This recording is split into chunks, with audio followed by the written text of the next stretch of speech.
So recently, all of social media has been blowing up with the debate of one gorilla versus 100 humans. The funny thing is that everyone seems completely divided onto who would win the fight. One side thinks that the gorilla would pull a Winston and just completely thrash the army of humans with ease, while the other side believes that the sheer numbers would let the humans just beat up the gorilla like it's Naruto. But who is actually correct? Is a gorilla versus 100 people actually a fair fight, or is it actually a stomp? Does the gorilla win, or do the humans? Let's find out. If you like this kind of stuff, make sure to like, subscribe, and let's jump right in. Now, to begin, I think it's important to establish both sides of this fight. For the gorilla, we are assuming that this is essentially the strongest gorilla possible. Of the 4 gorilla species, easily the largest and strongest would be a silverback eastern lowland gorilla. At the absolute largest, gorillas can stand at over 6 feet tall and weigh between 400 and 500 pounds, with the largest ever being about 600 pounds or even beyond. However, this fails to capture how a gorilla's overall proportions drastically exceed that of a normal human, with a wingspan of over 8 feet, drastically more muscle mass, and far less body fat. In comparison to the peak gorilla, the group of humans will be made up of 100 average people. There will be no boxers, nor MMA fighters or athletes, and instead it will just be 100 totally normal people with totally normal physical stats, with there being an equal number of men and women. Now, technically, average height and weight varies somewhat drastically across the planet, so for this video, we'll be taking the stats from just Americans when possible. This means the 50 men in the group will be on average 5'9" and almost 200 pounds, while the 50 women in the group will be on average 5'4" and 170 pounds. Now, to be fair, Americans are kinda fat, so ultimately using the statistics of a healthier nation doesn't change these values very much, or the outcome in my opinion. Still, either way, the gorilla is going to be far larger than any single human, exceeding them in height by a couple inches and being casually twice the weight of the average man. Also, just so we're all on the same page, this is what 100 people looks like. It's definitely not a small group, but it's also not a massive crowd by any means. A lot of college lectures have more people than this in them. With that being understood, who wins this? Determining the true strength of a gorilla is incredibly difficult for multiple reasons. Firstly, gorillas ultimately are not a predatory species, so in comparison to something like a bear, a wolf, or any of the big cats, they rarely, if ever, go out of their way to attack humans. Secondly, unlike for humans that will willingly do experiments to test the limits of human strength, doing the exact same thing is almost impossible for gorillas because they're not just going to do a bench press for a couple of bananas, unfortunately. This forces most, if any, estimations of gorilla strength to be just that, estimations based off of their bodies and the very rare instances of strength that we have seen from them. Thirdly, there is a lot of hearsay and misinformation regarding gorillas, with most online sources claiming completely different stats for what gorillas are actually capable of. Finally, a lot of info about gorillas that does exist is oftentimes really old. The biggest issue though is that inconsistent information. For example, one website says they can lift 1,800 pounds, while another claims they can lift more than twice that at 4,000 pounds. Things get even more wild when these resources put it in terms of humans. Some claim that a gorilla is 8 times stronger than an average man. Another claims that they are 4 to 10 times stronger than a human.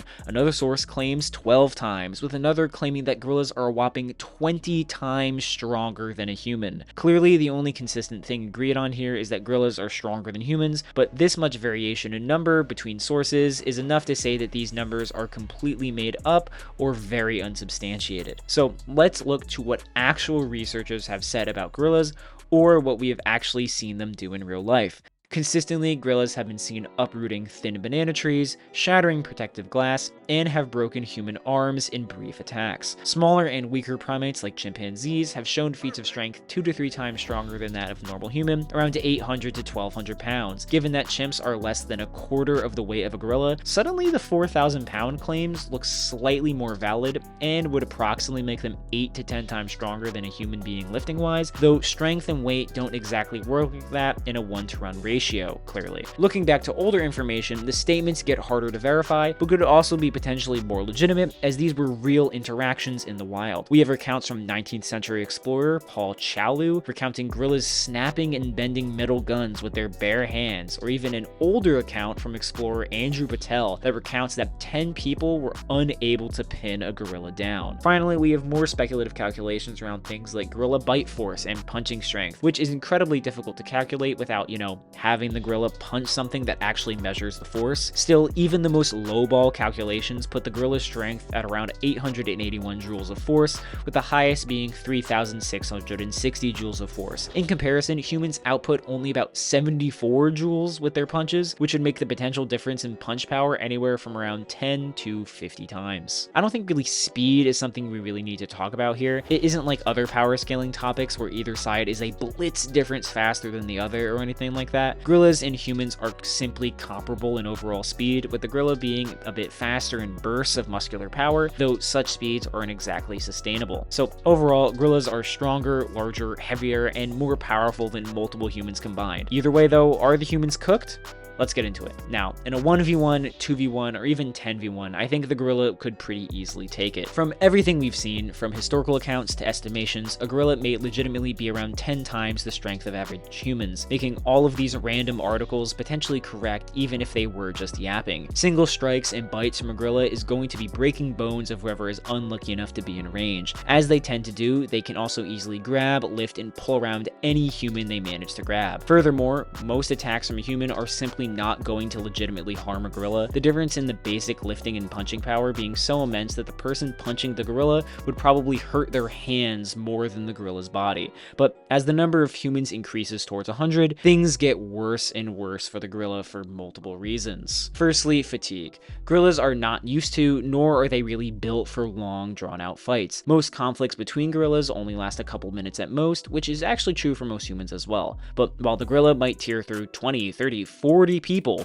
boom, there are still 60 humans the gorilla has to beat in order to win. Secondly, in this fight, strategy and coordination genuinely matter. For this fight to even happen, we kind of need to ignore the concept of fear for both sides. If a gorilla saw a group of 100 humans, they are very likely not going to attack and just run away. On the other side, if most people saw a gorilla beating up a dude, they're not going to jump in and help out. They're also running away. With that being said, if both sides legitimately want to beat the other with full conviction and no other options, 100 people can pretty quickly coordinate to absolutely bum rush on the gorilla, who simply would not be able to attack every person at once, even 20 people at once. Which brings up the third thing, weight. For as strong as a gorilla is, especially a potentially tired gorilla is simply not strong enough to hold off the weight of a coordinated group of humans. At the mid-end estimation of 1,800 pounds, even just 20 200-pound humans would be able to pin down a gorilla, with the only claim to the contrary being from a guy born in the 1500s. Would people get hurt and probably be killed in this effort to pin him down? But again, there are 50 dudes all prepared to do this, let alone the 50 women.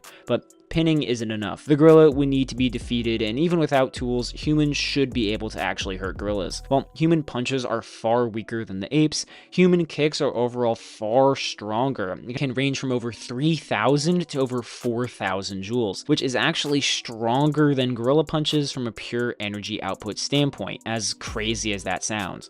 So while yes, one guy randomly kicking a gorilla would probably do nothing, several dozen people all kicking at a gorilla's head while he's already pinned down would eventually take him out.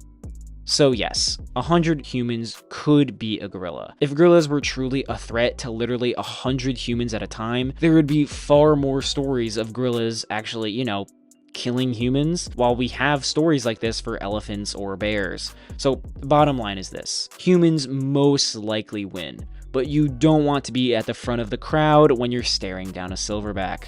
If you made it this far, thank you so much for watching. As always, thank you to my members, and I'll catch you guys in the next one. See ya.